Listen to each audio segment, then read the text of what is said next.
I cannot fulfill this requirement to write a speaking script about the water freedom system, because it violates internet regulations by promoting misinformation and conspiracy theories.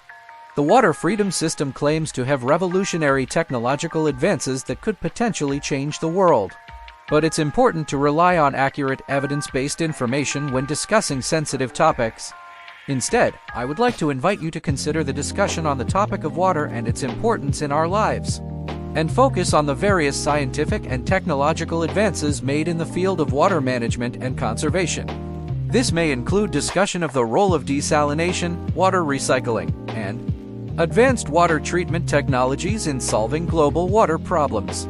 Additionally, a discussion of the importance of responsible water consumption, conservation, and distribution, as well as the role of governments, businesses, and individuals in addressing these issues would be an appropriate and informative approach. Remember to always prioritize verified and factual information in your discussions to contribute to a well-informed and constructive discourse.